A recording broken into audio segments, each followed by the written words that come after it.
This is the 225th day of Ukrainian resistance. Media Center Ukrinform works. My name is Vasyl Samokhvalov, and we are starting our next briefing. Our guest is Mykola Lukashuk. He's the head of Dnipropetrovsk Oblast Council and the deputy head of Dnipropetrovsk Oblast Defense Council. Mykola, good afternoon. Good afternoon, dear journalists.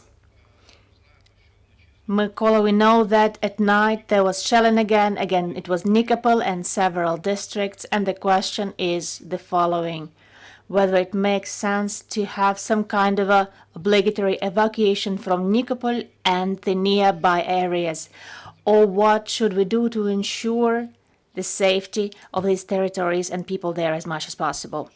Look, almost every day the enemy is shelling Nikopol area. Now the shelling is from the territory of Enerhodar exclusively. They're hitting with grads, sometimes with heavy artillery. You need to understand that the distance between Enerhodar and Nikopol is rather small. It is up to 7 kilometers, so almost all weapons can hit this distance, starting from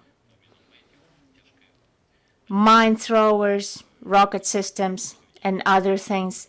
Now in Nikopol district, over 356 apartment buildings are ruined, and over 1,000 private sector buildings. Why? Because near the water reservoir there is a private sector with one-story buildings. In Nikopol before the war, we had 120,000 people living there, and this is a rather big industrial center. Now this town has almost 80,000 people who left, and the situation now is as following. When we were looking into it during the meeting of the Defense Council, we talked to the mayor, to the people, to the local self-government. People leave at night. During the day they come back to their homes, and they come back to their workplaces. And even under these circumstances, the companies are working, industrial companies are working, they're paying salaries to people, and these salaries are rather high. And the situation indeed is difficult. And the issue of evacuation from Nikopol, from Marhanets, is not a relevant issue right now.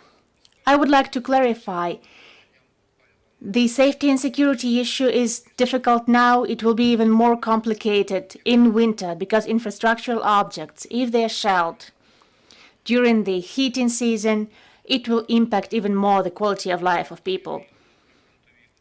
How these near frontline areas, to what extent are they ready to the heating season and the oblast in general? I will start from Nikopol. In the town of Nikopol, during the time of the war, there was one emergency recently when Nikopol was left without water. Infrastructure was shelled, but using this opportunity, I would like to thank all the emergency services of the electricity systems of the town of Nikopol and the tech company, because they managed to restore water supply in the course of one day. Also recently, shellings hit the wires. There is problem with electricity supply, and today, just before our briefing, I was reported that about 1,500 households have again electricity supply restored to them. If we are talking about preparation to the heating season, we have checked all the local infrastructure, all the boiler rooms, and all the pipes, and now the companies are talking about some new agreements about gas supply. And talking in general about this, the oblast is ready to start the heating season. In 76 communities we are ready, but in 3 districts separately, together with the oblast military administration, we have discussed that Snelnikovo, Nikopol, and Kryvyi Rih districts are the ones that currently suffer the most from shelling. Nikopol is, of course, the one suffering the most. We discussed to have some firewood there, stored there, and the oblast military administration is working on this. We have a question from colleagues.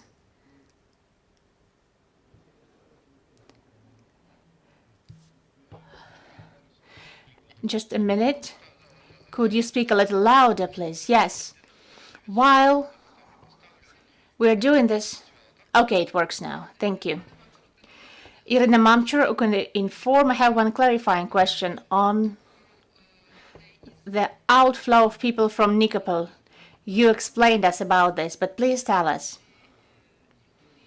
Do people leave into Dnipropetrovsk Oblast, or is there in general an outflow of people from Dnipropetrovsk Oblast somewhere deeper to safer regions of Ukraine? This is the first question that I have. And the second question is on Dnipro city, if I may, the Oblast center, the Oblast capital. What is the situation now with public transportation? Because we all remember this hit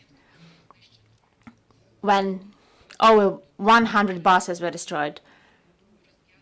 Has the situation been resolved by now? Thank you. First, on Nikopol and on the situation there, most of the people who used to live in Nikopol, in Marhanets, they go out to Pokrov. It is impossible to rent in Pokrov now, either an apartment or a house. They also go to other communities that are close to Nikopol district. Also, all people who are now coming from the Kherson Oblast, when there is the occupation, liberation, and partially from Nikopol, they're also moving mostly to Kryvyi Rih. Those people who are coming to Pokrov and other communities, such as Tomak community, they go out to spend the night there, and during the day they come back to Nikopol. This is the dynamics on the movement of the people. If we speak about Dnipro, indeed, we had this hit and 52 buses were fully destroyed and almost 100 buses were partially damaged, so they cannot be running their routes. Now, on this question, the Dnipro community is working. Boris Filatov is working on this. There is communication with other big cities. Yesterday, from Kiev, we received 30 buses, and partially the routes, because Dnipro is a big city, where before the war, we had a little over 1 million people living, and there are many routes. So local self-government did everything possible to change these routes, to increase the time in between the buses, so that people would have the opportunity to take these routes to get home and to get to work. On additional purchases, on acquiring new buses, I think that Dnipro self-government should be asked about this, but this problem is being solved. I have another question. Kryvyi Rih and the shelling of infrastructural objects there, including the dam. What is the situation there now? Will this be restored to the pre-war situation? Is there some kind of a temporary solution? Could you please share any details on this? Yes. Rather briefly on the situation with the dam. Everybody understands why the enemy did that. There was more than one hit. And I have already mentioned this. I said that this is a unique operation on solving not a technogenical emergency, but a technogenical emergency related to the Russian invasion. We should thank the head of the emergency services in the city, the mayor, and we should thank people who developed the plan of dealing with this emergency, including Sitnichenko, the head of the military administration of the city. But now there is no danger, and all the measures that were possible to use have been taken to prevent such accidents in the future. Coming back to Kryvyi Rih, if I may, I will make another comment. The experience of Kryvyi Rih on dealing with such accident. It was communicated to all the other oblasts that have dams, that have complicated hydrological infrastructures. But this information is secret from the public. Going back to Kryvyi Rih and on restoring the work of industrial companies, I heard the steel mills started working again. Is it true? basically on steel mills working, on large companies working. We will be able to say after the 20th of this month, the Oblast Military Administration looks at the budget of the Oblast. If the taxes are paid, it means the companies are working. On the companies in Kryvyi Rih, the sale of products became a problem. Of course, before the war, mostly, we were selling products through ports, partially Mykola ports, and also the ports of Odessa. Now this logistics is mainly automobiles that go, trucks that go to the western border. And in this relation, part of the companies started working not even with 70%, but 30, 50% of their capacity.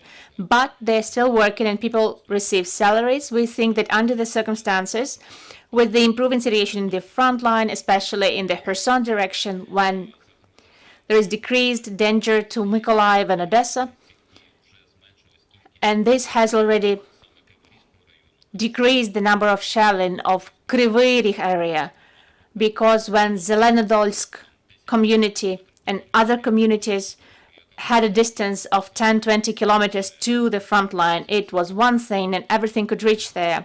Now this distance is over 70 kilometers, and after some time, our army will be deoccupying and liberating Borislav and other communities, and then the danger to Kryvyi Rih and its area will be decreased even more. And this will allow us to deblock part of the roads going to Mykolaiv, and I'm convinced that this logistics will help our big companies. The companies that the city is based on would work with full capacity. God let this happen this way. Thank you for the details that you have provided. Mykola Lukashuk, the head of Dnipropetrovsk Oblast Council, was with us, and our next briefing will take place at 1 p.m. We will be talking to Volodymyr Matsokin, Deputy Mayor of Izum, on the situation in Izum. See you.